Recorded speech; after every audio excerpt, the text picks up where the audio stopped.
Na turio he icio ciege mathako ni ati bitika cia gikombe gia captain Irene Ndanu ni ciruguritio county ire Machakos na itanya ria gutambura na gukurana iheo cia mubira wa maguru.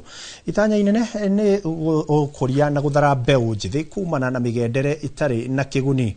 Kuringana na atabania a mubango uyu airetu 3,200 na anake 9,600 a kuma sub county kenda cia Machakos na meyandikithitie kunyita itemi kuhitukira irafu 480. Ndanu uria atabania bitika ici augite mubira wa maguru no guo muthako uria ungihuthika na njira huthu kurehe mbeu njithi hamwe na kumonia undu wa gwikaga na uguo makahota gwithema na migendere itari na uguni. Bitika ici iguthakwa ihinda-ini iria mieri 6 kuria ahotani ikiro-ini icieri cia anake na airetu makainukia ciringi 500 na baigire 250 guku namba 3 makinukia ciringi 100.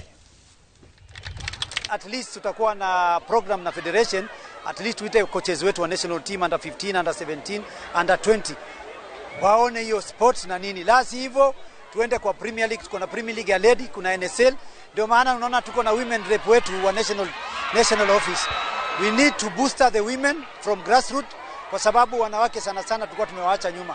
Shida kubwa tuko nayo sana right now katika women's football ni lack of sponsors and commercial interest, na tunafurahi tukiona kwamba watu kama Captain Ndanu wanakuja na wana invest katika soka ya wanadada at the grassroots level. Tunawasaidia katika kuwaongelesha ili kutokana na utumizi mbaya wa madawa ya kulevya na uhalifu pamoja na kuzuia ujauzito wakati watu wako skuli.